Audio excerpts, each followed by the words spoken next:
So in this video, we are going to talk about political socialization. So the formation of opinions toward politics, public policy, and political figures is a lifelong process.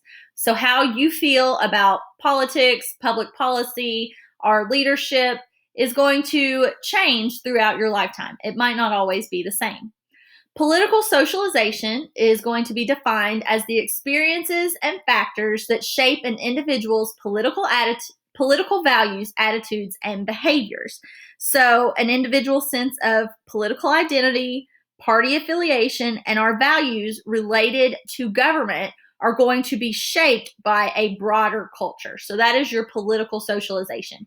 So, your family, school, different types of organizations that you can belong to, that is going to affect your political values, your attitudes, and behaviors. Your political socialization can shape your political ideology, so your set of beliefs about government and politics. But make sure that you know the difference between those two terms, okay? Political socialization can shape your political ideology, but they are not interchangeable. All right, first, let's talk about how your family, schools, and peers can affect your political socialization. So, your family is the first and most important contributor to the process of political socialization and a child's views on political figures and authority. Okay, so this is going to include the development of a liberal or conservative ideology. So, if your parents have a more liberal ideology, then it's likely that you probably will too. The same goes for if your parents have a more conservative political ideology, you probably will too. And this is just because you are going to be repeatedly exposed to your parents and other family members' views through discussions, through media choices. So your families are a source of political information based on even the type of news channel that they watch, or just discussions that you might have around the dinner table.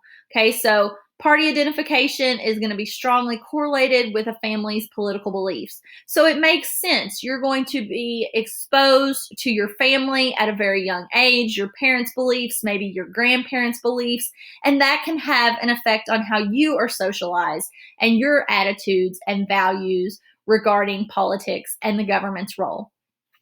Now, your friends can also play a factor, okay? So the time that you spend with your peers and your friends can impact that development as well, okay? So you're going to be more likely to interact with like-minded friends, okay? And that in that case, your shared attitudes towards politics, towards government can be amplified. All right, moving on to schools. Okay, so first of all, several states are going to require high school students to take a government or civics class. So here at PCHS, you all are required to take government or AP government, which is why you're in this class. And this is going to teach you about government. It's going to teach you about democratic values as well as political participation. So civics education about government, can transmit norms like the importance of civic participation, voting, for example, and introduces opportunities for participation. So in government classes, you're going to learn the importance of voting and learn how you can have an impact on political outcomes. So educational level has shown to be correlated with voter turnout. So people who have higher levels of education are more than likely going to vote. School is also going to introduce learners to students with different life experiences and viewpoints, and that can affect your political socialization. Okay, so maybe your family has one set of beliefs, but you're exposed to a different set of beliefs at school, and that can affect your political socialization. Next is civic and religious organizations. So churches are going to have a big influence on political socialization of its members. Okay, and this goes through the positions or stances that religious groups are going to take on specific policy issues. Okay, so for example, and again, this is just an example, Jewish and people of the Muslim faith are going to tend to be more liberal in their ideology, whereas Catholics and Christians tend to be more conservative in their ideologies. So this influence comes through religious doctrines, position on issues, sermons, and social interaction within the congregation. Okay, so your religious group's stance on certain policy issues can affect your political socialization and your attitudes and beliefs towards those issues and those policies. Civics and religious organizations continue. So, civic engagement brings people together to work for a common goal.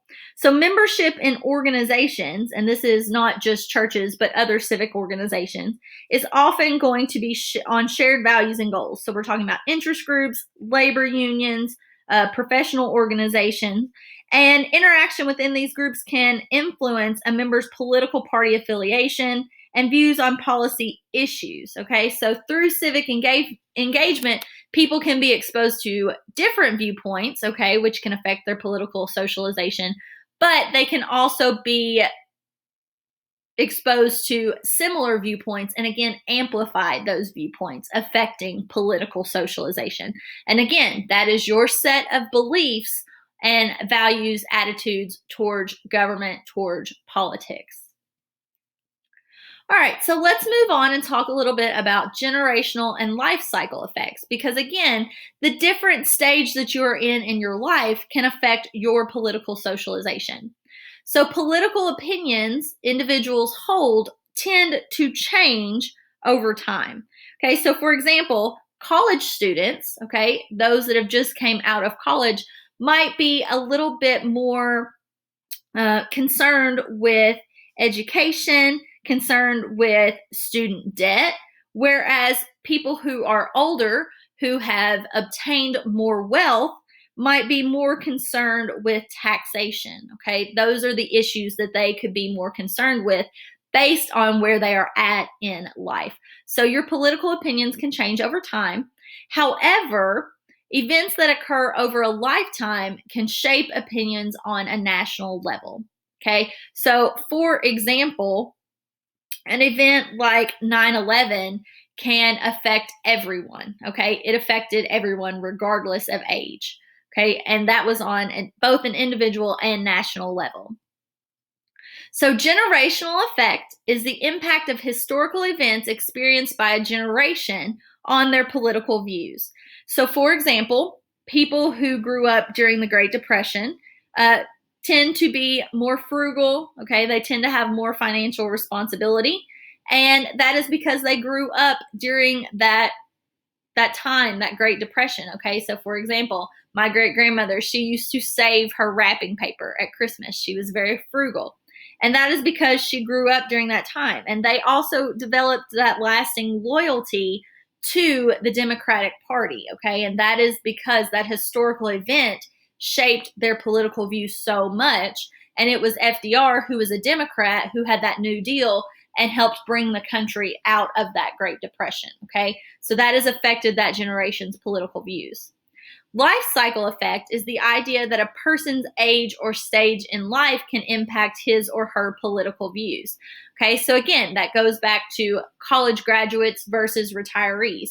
So college graduates, again, could be more concerned with student debt versus retirees who are more concerned with taxes because they've established more wealth.